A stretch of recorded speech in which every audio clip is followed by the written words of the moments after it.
I'm at the Ballard Locks today with my mom. She told me that my material for the locks isn't quite good enough, so she's giving me a private tour today.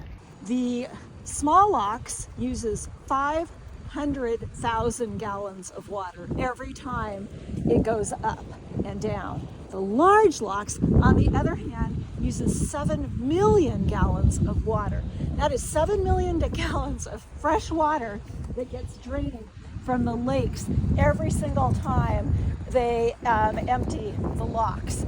So where does that fresh water come from? It comes from the mountains. It comes from the rain and the snow that falls in the Cascade Mountains and eventually makes its way to Lake Washington and then Lake Union and then eventually out here to the locks. So it's just amazing how much water actually is used to get these boats from the fresh water to the salt water. By the way, do you have any idea how much it costs these boats to go through the locks? Some people might guess, I don't know, $1,000, maybe $200, $100. They're wrong. What it costs is zero. That's right.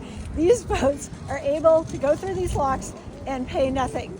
It is all federal money, and the locks are run by the Army Corps of Engineers. So why does it cost nothing? Because this is an important waterway to get boats, commercial boats and pleasure boats, through to Puget Sound, which then eventually they're able to make their way into the ocean. So it is just like a highway, except instead of being a highway, it's a waterway that connects the fresh water to the salt water. We're going to keep looking. So there's a certain hierarchy of what boats get priority to come through the locks. The first boats that get to go through and that have the highest priority are commercial boats. And we actually can see one coming into the locks right over here right now. I believe that is a tugboat.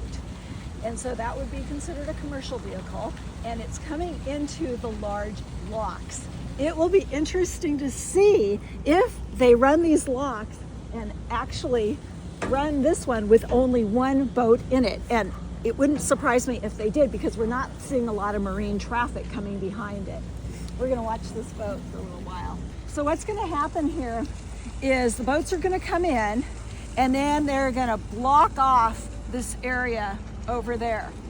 And once it's completely blocked off, and it's completely closed, then what they're going to do is they're going to bring water in from the lake, and they're going to let that water fill up this area where the boats are. And what will happen is the boats will slowly rise up the 12 feet until they're at lake level. And once they're at lake level, then they will open up these gates and the boats will just go out.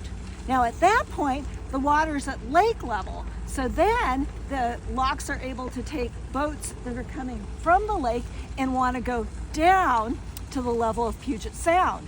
So they're going to fill up this area. It's going to get blocked off. And then the water that's in it is going to go down and empty into Puget Sound. Again, this is the large locks, 7 million gallons of water every single time the water fills it up and brings the boats back down, and the water goes back into Puget Sound. So the whole reason that they created these locks was because there was a lot of commerce that was happening on the east side of Lake Washington.